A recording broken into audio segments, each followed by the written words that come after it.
Times network ద్వారా గుర్తించబడ్డ India's number 1 varicose veins hospital Avis ని సంప్రదించండి. నమస్తే, నేను Keshav. Welcome to Suman TV. Hydraa పేరుతో మొదలుపెట్టినటువంటి చెరువుల కబ్జాలపైన అలానే కబ్జాదారుల దురాగతాలను అరికట్టేటువంటి చర్యలు శరవేగంగా సాగుతున్నాయి. దీనికి ప్రజల మద్దతు కూడా కూడగడుతున్నటువంటి పరిస్థితి. మరోవైపు తెలంగాణ ముఖ్యమంత్రి రేవంత్ రెడ్డి ఒక స్పష్టమైనటువంటి ప్రకటన చేశారు. తన మన అనేటువంటి భేదం లేదు, ఆక్రమణదారులు ఎవరైనా కానీ చర్యలు తీసుకోవడం ఖాయం అనేటువంటి మాట అంటున్నారు. అలానే అనేక విద్యా సంస్థలకి కూడా అక్రమాలు చేసినవి లేదా కబ్జాల ద్వారా నిర్మాణం చేసినటువంటి సంస్థలకి నోటీసులు కూడా జారీ అయింది. ఈ నేపథ్యంలో ప్రజల నుంచి కూడా స్పందన వస్తుంది. నందకుమార్ గారు గత ప్రభుత్వ హయాంలో ఇలాంటి అణిచివేతల వలన ఇబ్బంది పడిన వాటి గురించి మాట్లాడుతున్నటువంటి వ్యక్తి. అలానే ఆయనకు సంబంధించినటువంటి నిర్మాణాల కూల్చివేత కూడా గత ప్రభుత్వ హయాంలో జరిగింది. సో ఆయన రెస్పాన్స్ ఏంటో ఒకసారి చూద్దాం. మనతో పాటు జాయిన్ అయ్యారు నందకుమార్ గారు. నందకుమార్ గారు నమస్కారం. నమస్కారం అండి. సుమన్ టీవీ ప్రేక్షకులు అందరికీ నమస్కారం. నందకుమార్ గారు, ఈ కూల్చివేతల పర్వం పైన మీ అభిప్రాయం ఏంటి? గతంలో కూడా మీరు ఇటువంటి పరిస్థితులు ఎదుర్కొన్నారు. ఇప్పుడు చెరువుల కబ్జా పైన ప్రభుత్వం ఫోకస్ పెట్టింది. హైడ్రా తీసుకుంటున్నటువంటి యాక్షన్ ప్లాన్ పైన మీ అభిప్రాయం ఏం చెప్తారు? Sir, first of all I'm congratulation to Hydra అండి.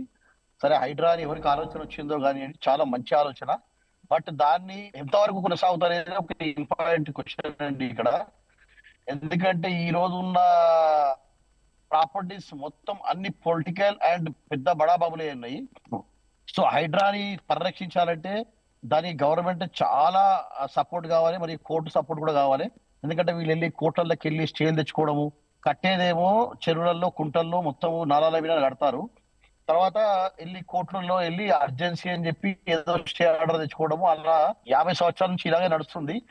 రోజు రోజుకు మరీ ఇంకా సిటీలో రోడ్లన్నీ జలమయమైపోయడానికి కారణం ఈ నాలాలు మూసివేత ఇవన్నీ ఉన్నాయి. కాబట్టి హైడ్రా మొన్న ఒక పెద్ద డిసిషన్ తీసుకుంది. ఆ రోజు కూడా నేను చెప్పాను, అసలు ఇన్కన్వెన్షన్ అనేది కంప్లీట్ చెరువులో కట్టారు. చెరువులో కట్టినప్పుడు అది మొత్తము ఎన్ని సంవత్సరాల నుంచి 10, 15 ఎప్పుడు ఎన్ని సంవత్సరాల నుంచి నడుస్తుందో ఆ ఇన్కమ్ మొత్తము గవర్నమెంట్ అని నా ఉద్దేశం అండి. సో దాన్ని క్యాల్కులేషన్ చేసి వాళ్ళు నిజమైన సెలబ్రిటీలు అయితే, వాళ్ళు సమాజానికి ఏమన్నా చేయాలనుకుంటే వాళ్ళంతర వాళ్ళే ఇంత దీని నుంచి సంపాదించాము, ఈ డబ్బు మేము గవర్నమెంట్ కు తిరిగి ఇచ్చేస్తున్నాము, లేకుంటే ఏదైనా ఎన్జిఓస్ కి తిరిగి ఇచ్చేస్తున్నాం అని చెప్తే వాళ్ళు నిజమైన సెలబ్రిటీలు. ఓకే, వాళ్ళు అప్పుడు రియల్ హీరో అవుతారు. రియల్ హీరో నుంచి రియల్ హీరోలు అవుతారని నా ఉద్దేశం. కానీ అంత నిజాయితీ ఉంటే కబ్జా చేసిన వాటిని ఒప్పుకొని నిజాయితీగా ప్రభుత్వానికి అప్పగించేవాళ్ళు కదా. ఈ ఆదాయం లెక్కలు చెప్పేంత నిజాయితీ ఉన్న సెలబ్రిటీస్ ఉన్నారా మన దగ్గర? అలానే నాగార్జున గారు ముఖ్యంగా ఎన్కన్వెన్షన్ విషయంలో ఒక క్లారిటీ ఇచ్చారు. ఒక్క ఇంచు కూడా ఆక్రమణ లేదు అనేటువంటిది. అలానే కోర్టు ఆర్డర్స్ ఉన్నాయి తనకు అనుకూలంగా అని చెప్తున్నారు. ఎంతవరకు నమ్మొచ్చు మరి దీన్ని? 2014లో ఏదో ఒక స్టే తెచ్చుకొచ్చారు. ఆ స్టే కూడా ఏంటంటే బౌండరీస్ ఫిక్స్ చేయమని చెప్పించారు. కానీ ఎక్కడ కూడా దీనికి కూల్చొద్దు, బఫర్ జోన్ లో ఉంటే, FTL లో ఉంటే అని చెప్పి లేదు. ఆర్డర్ కూడా మొన్న వేరే ఛానల్లో రగన్న చదివాడు. ఆ క్లియర్ గా ఆర్డర్ కూడా నా దగ్గర ఉంది, కావాలంటే మీకు పంపిస్తాను. సో అలాంటి ఆర్డర్ ని పట్టుకొని వాళ్ళు అక్కడ నుంచి గవర్నమెంట్ సపోర్ట్ తో, ఏ గవర్నమెంట్ వస్తే ఆ గవర్నమెంట్ సపోర్ట్ తో ఇన్ని రోజులు అక్కడ అక్రమంగా వ్యాపారం చేశారు. ఆ అక్రమంగా వ్యాపారం చేసిన డబ్బు అక్రమ సంపాదన నేను అంటున్నాను. ఒకవేళ గవర్నమెంట్ దాని డబ్బులు వసూలు చేయని పక్షంలో నేనే ఒక పిల్లేసి, నేనే హైకోర్టు ఆశ్రయించి, అంటే అలాంటి ప్రొవిజన్ ఏదైనా ఉంటే ఆ డబ్బు కట్టించే ప్రయత్నం చేస్తాను. కరెక్ట్. ఒక విషయం, ఇప్పుడు తీసుకుంటున్నటువంటి నోటీసులు ఇస్తున్నటువంటి సంస్థలన్నీ కూడా చాలా వరకు ఇప్పుడు విద్యా సంస్థలకు చాలా వాటికి నోటీసులు ఇచ్చారు. ఇవన్నీ ప్రజా ప్రయోజనం కోసం ఉన్నాయని అటువంటి వాదనని వాళ్ళు చేస్తున్నారు. హైడ్రా ఈ వాదనల్ని అంగీకరించవచ్చా? అంగీకరించే అవకాశం ఉందా? అంటే ఇది పబ్లిక్ సంబంధించింది అయితే మాత్రం కొంచెం టైం ఇవ్వాలండి. ఎందుకంటే ఇప్పుడు చాలా మంది విద్యార్థుల సంబంధించిన విషయం, చాలా మిడిల్ క్లాస్ పిల్లలు ఉంటారు, వాళ్ళ ఫ్యామిలీస్, వాళ్ళు ఎంతో ఫీజులు డబ్బులు చాలా కష్టంగా డబ్బులు సంపాదించి ఫీజులు కడతారు. సో వారికి మాత్రం కొంచెం టైం ఇచ్చి వాళ్ళు ఇంకో దగ్గర ఈ క్యాంపస్ ఏర్పాటు చేసుకోమని చెప్పి ఆ మేనేజ్మెంట్ కు నోటీస్ ఇచ్చి, ఆ నోటీస్ టైంలో చేయని పక్షంలో ఆ విద్యా సంస్థలని కూల్చివేత చేయాలి. ఆ టైం లోపలనే ఒక నిర్ణయమైన గడువు లోపలనే వాళ్ళకు కొత్త రీప్లేస్ చేయాలి వారిని అని నా కోరిక. ఎందుకంటే అది విద్యా సంస్థల వరకు ఆ వెసులుబాటు ఇవ్వచ్చు అంటారు. మరి ఎన్కన్వెన్షన్ విషయంలో ఆ రూల్స్ ఏవి ఫాలో అవ్వలేదని కదా నాగార్జున గారు అంటారు. కనీసం నోటీస్ కూడా ఇవ్వలేదు నాకు అనేటువంటి వాదన చేస్తున్నారు ఆయన. సార్ ఇన్కన్వెన్షన్ ఎందుకంటే వెసులుబాటు అక్కడ పెళ్లిళ్ళు చేసుకునే వాళ్ళు ఆల్మోస్ట్ ఆగస్టు 28కి పెళ్లిళ్ళ ముహూర్తాలు అయిపోయాయి. ఓకే, ఒక 2-3 పెళ్లిళ్ళు ఉంటుండొచ్చు, ఉండకపోవచ్చు. సెప్టెంబర్ అక్టోబర్లో పెళ్లిళ్ళ ముహూర్తాలు లేవు, అందరికి తెలుసు. తర్వాత నవంబర్ డిసెంబర్లో ఏదైనా పెళ్లిళ్ళు ఉంటే అక్కడ చేసే పెద్దవాళ్ళంతా పెద్ద బడాబాబులే, వాళ్ళు ఏదో వేరే ఆల్టర్నేటివ్ చూసుకుంటారు తప్ప డబ్బులు దాగారి దగ్గర నుంచి తీసుకొని ఎవరైతే బుకింగ్ చేశారో వాళ్ళు వేరే ఆల్టర్నేటివ్ ఫంక్షన్స్కి వెళ్తారు. ఇట్స్ దానికి దీనివల్ల సమాజానికి ఆరేది ఏం లేదు, దీనివల్ల సొసైటీకి ఎలాంటి ఇబ్బంది ఏం లేదని నాకు. కానీ మీరు ఒక లెక్క చెప్పారు, ఇప్పుడు ఎవరో ఒకళ్ళు బుక్ చేసుకున్న వాళ్ళు కానీ దానికి డబ్బులు పేమెంట్ చేసిన వాళ్ళు కానీ ఇలాంటి వాళ్ళు ఉండొచ్చు కదా, మినిమం ఇన్ఫర్మేషన్ అయితే ఉండాలి కదా. అసలు ఇన్ఫర్మేషనే లేదనేటువంటి వాదన ఎంతవరకు మనం నమ్మాలి? అవును సార్, నేనేమంటున్నాను, సరే ఇప్పుడు సెప్టెంబర్ అక్టోబర్లో బర్త్డేలు తప్ప వేరే ఇంకా గెట్ టుగెదర్స్ అయితే బర్త్డేలు అవుతాయి. వాళ్ళకి ఆల్టర్నేటివ్ చూపించారు కదా, మేనేజ్మెంట్ రెస్పాన్సిబిలిటీ. మరి ఇన్ని రోజుల దగ్గర 1000 కోట్లు సంపాదించినప్పుడు ఈ రోజు ఒక ప్రాబ్లం వచ్చినప్పుడు దానికి సంబంధించిన మేనేజ్మెంట్ వాళ్ళకి ఆల్టర్నేటివ్ ఇవ్వాలి. వాళ్ళకి ఏదైనా స్టార్ హోటల్లో రిప్లేస్ చేయడమో లేకుంటే ఇంకో కన్వెన్షన్ లో చేయడమో, వాళ్ళకి ఏదైనా నష్టపరిహారం కట్టేయడమో లాంటివి చేయాల్సిన బాధ్యత నాగార్జున మీద ఉంది, అది కంపల్సరీగా మేనేజ్మెంట్ మీద ఉంది. కానీ 1000 కోట్లని ఎలా అంటారు? మీ ఎస్టిమేషన్ ఏంటి? అంత పెద్ద స్థాయిలో అక్కడ బిజినెస్ జరిగింది అంటారా? మామూలుగా అంచనా వేస్తుంది నేను చెప్తున్నాను, ఎందుకంటే నాది కూడా సేమ్ ఫీల్డ్ కాబట్టి నేను కరెక్ట్ లెక్కలు చెప్తున్నాను అండి. I'm into hospitality, I'm into conventions, I'm into catering business. Okay, so నాకు తెలుసు అనమాట ఒక ఫంక్షన్ అయితే అక్కడ జరిగే ఇన్కమ్ ఏంటి, దానివల్ల ఒక ఫంక్షన్ లో అండి కనీసం 1 కోటి నుంచి 1.5 కోటి, 2 కోట్లు, 3 కోట్లు కూడా జరుగుతాయండి. It depend upon the numbers. Okay, so వీరికి ఏంటంటే సిటీలో ఉన్న మ్యారేజెసే కాకుండా రకరకాల డిఫరెంట్ ఈవెంట్స్ అవుతాయండి. 365 రోజుల్లో 200 ఫంక్షన్స్ అయ్యే అవకాశం ఉందండి. ఓకే, నేను చెప్పిన దాని ప్రకారము 200 ఫంక్షన్స్ ఇంటూ 1 కోటిన్నర ఒక ఫంక్షన్ చేసుకున్నా కూడా 300 కోట్ల రూపాయల ఆదాయం వస్తుందండి ఇయర్లీ. ఓకే, దాని ప్రకారం అది 20 సంవత్సరాలకు ఉందా 15 సంవత్సరాల నుంచి ఉందా లెక్కేసి దాంట్లో నుంచి 25% వాళ్ళ శాలరీస్ వాళ్ళ ఎక్స్పెండిచర్ తీసేసినా కూడా మిగతా 75% ఏదైతే ఉందో అది సంబంధించింది గవర్నమెంట్ అక్రమ సంపాదన.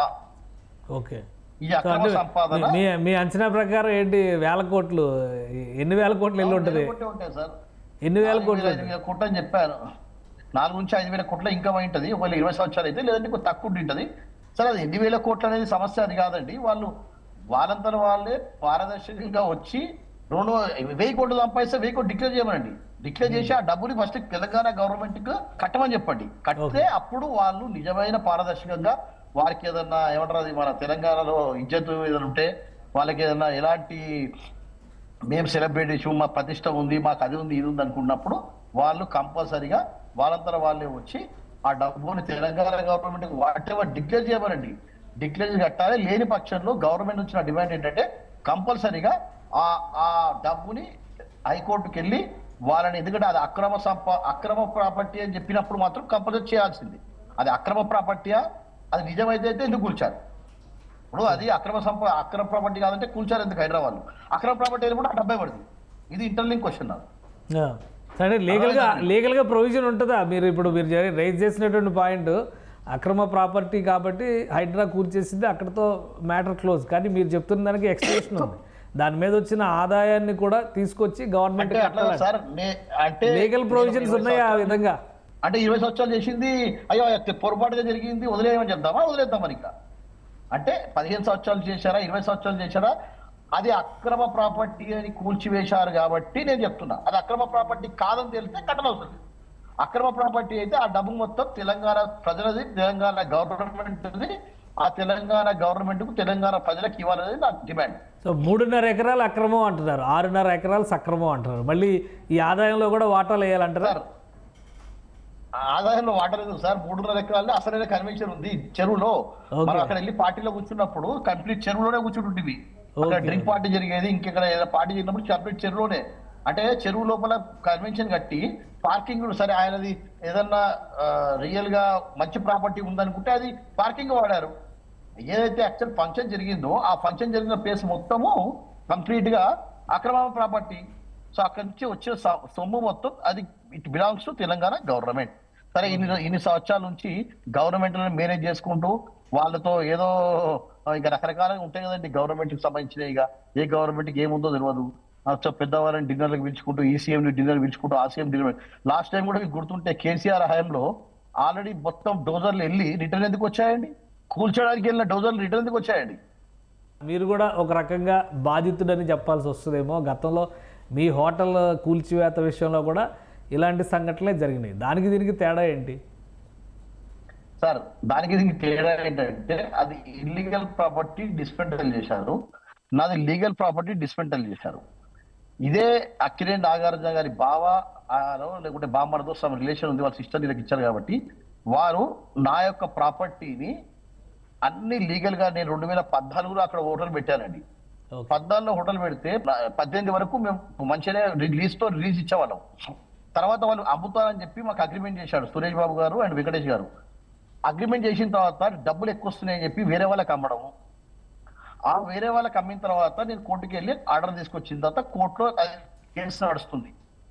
సరే 19, 20, 21, 22 వరకు నేను కోర్టులోనే అన్ని నా తరఫే ఆర్డర్స్ ఉన్నాయండి. హైకోర్టులో నా ఫేవర్ ఆర్డర్స్ ఉన్నాయి, లోయర్ కోర్టులో నా ఫేవర్ ఆర్డర్స్ ఉన్నాయి. కానీ వాళ్ళు 22లో ఒక చిన్న నా పర్సనల్ వేరే ఒక ఇష్యూ అయితే దాన్ని అంటే ఇక దాంట్లో రకరకాలుగా ఉన్నాయనుకోండి. అప్పుడున్న పురపాలక శాఖ మంత్రి కేటీఆర్ గారు కానివ్వండి, కేసీఆర్ సీఎం ఆదేశాలతో మరి వీళ్ళు వెళ్ళి వాళ్ళని కలవడం జరిగిందా, వాళ్ళు వీళ్ళని విడవడం జరిగిందా తెలియదు. అక్కడికి వెళ్ళినప్పుడు వాళ్ళు ఏదో చెప్తే అక్కడ వాళ్ళు ఇమీడియట్ గా రాత్రికి రాత్రే 11వ తారీఖు హైకోర్టు ఆర్డర్ వచ్చిన తర్వాత కూడా 12వ తారీఖు రోజు మా ఇంట్లోకి వచ్చి సీసీ కెమెరా అనేది తీసేసి, ఆ హోటల్లో సీసీ కెమెరా అనేది తీసేసి 13 సండే రోజు హైకోర్టు ఆర్డర్ ని ఉల్లంఘించి మిట్ట మధ్యాహ్నం దొంగల్లాగా, అంటే డే రాబరీ అంటారండి, ఆ కోర్టు కూడా దీన్ని డే రాబరీ కింద కేసు రిజిస్టర్ చేసింది. నాంపల్లి కోర్టులో సురేష్ బాబు పైన, వెంకటేష్ పైన, రానా పైన, అభిరామ్ పైన, వాళ్ళ టోటల్ ఫ్యామిలీ పైన డే రాబరీ, టెఫ్టింగ్, టెస్పాస్ అన్ని కేసులు బుక్ చేసింది. వాళ్ళు ఎన్ని రోజులండి? ఇప్పుడు నేనేమంటున్నా, కోర్టులు ఉన్నాయి సరే టైం పాస్ చేస్తున్నారు, అది ఇది పిటిషన్ వేసి, బట్ అల్టిమేట్లీ లాస్ట్ జైలుకి వెళ్ళాల్సిన పరిస్థితి కంపల్సరీ వస్తుంది. ఎందుకంటే ఆ రోజు అన్ని న్యాయస్థానాలు చూశాయి, అన్ని లోయర్ కోర్టు, హైకోర్టు అందరు చూస్తారు కదా, జడ్జిలు టీవీలు చూస్తారు, పేపర్లు చూస్తారు కదా, వాళ్ళని మాత్రం వీళ్ళు ఎట్లా మేనేజ్ చేస్తారు చెప్పండి? అంటే డబ్బు ఉంది కదా అని చెప్పి మేము ఎవరైనా మేనేజ్ చేయగలుగుతామనే ఒక అహంకారంతో ఈ రోజు వాళ్ళు ప్రవర్తిస్తున్నారు. తప్పు. సరే నాది ఒక్కది పక్కన పెట్టండి. గోపన్నపల్లిలో 80 ఎకరాలండి. 2086లో ఆల్రెడీ ప్లాటింగ్ అయిపోయింది. ఎంతో మందికి 200 గజాలు 300 గజాలు వచ్చేసాయి, మీటర్లు వచ్చాయి, అన్ని వచ్చాయి.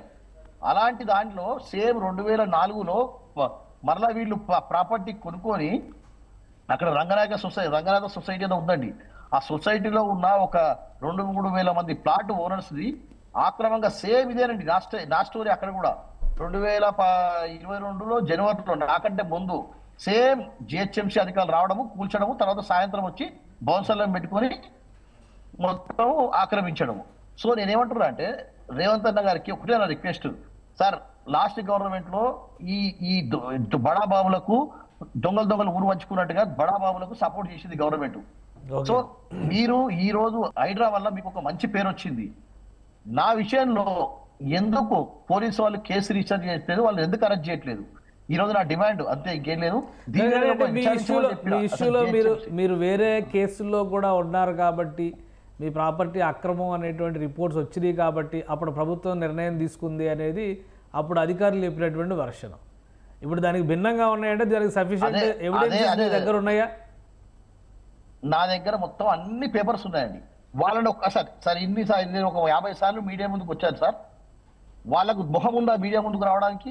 ఇదే సెలబ్రిటీస్ అని చెప్పుకునే Suresh Babu and Rana and Venkatesh గారికి హీరోలా? వాళ్ళు హీరోలు అయినప్పుడు రావాలండి, రియల్ హీరోలుగా రావచ్చి మొహం మీద చెప్పాలి. నేను ఇన్నిసార్లు వచ్చాను, కోర్టుకు రావట్లేదండి. ఎన్ని రోజులు రారు కోర్టుకు? ఎన్ని రోజులు తప్పించుకుంటారు కోర్టుకు రాకుండా?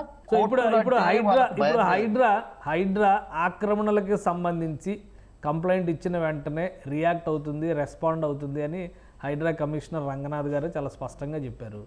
ఇటువంటి కబ్జాలకు సంబంధించి, అది చెరువులకి సంబంధించి కావచ్చు లేదా బఫర్ జోన్లకు సంబంధించి కావచ్చు, వీటికి సంబంధించిన ఫిర్యాదులు ఇచ్చే అవకాశాలు ఉంటాయి. కాబట్టి ఇప్పుడు ఈ కేసుని మీరు హైడ్రా దృష్టికి తీసుకెళ్ళి నేనేమంటారా, ఇందులో కొద్దిగా ఇప్పుడున్న కాంగ్రెస్ హీరోలకు కూడా రిక్వెస్ట్ ఏంటంటే, మీ అంతలో వీరే ఒకవేళ అక్కడ అక్రమంగా ఉంటే మాత్రం మీ అంతలో వీరే కూల్చివేసుకుంటే, నాకు ఫామ్ హౌస్ ఉంటే నిజంగా కూల్చేసేవాళ్ళండి, ఇంకా దాంట్లో ఆర్గ్యుమెంట్ ఉండదు. ఎందుకంటే వాళ్ళంతలో వాళ్ళే కూల్చివేసుకుంటే రియల్ హీరోలు అవుతారు. వాళ్ళ హైడ్రా వచ్చి బలవంతంగా కూల్చేస్తారు. ఎందుకంటే ఈరోజు రేపు కేటీఆర్ కూల్చినప్పుడు, నాగార్జున కూల్చినప్పుడు రేపు వేరే కాంగ్రెస్ లీడర్లు కూడా కూల్చేయాలి నిజంగా ఉంటే మాత్రం. దాంట్లో ఎలాంటి ఇది లేదు.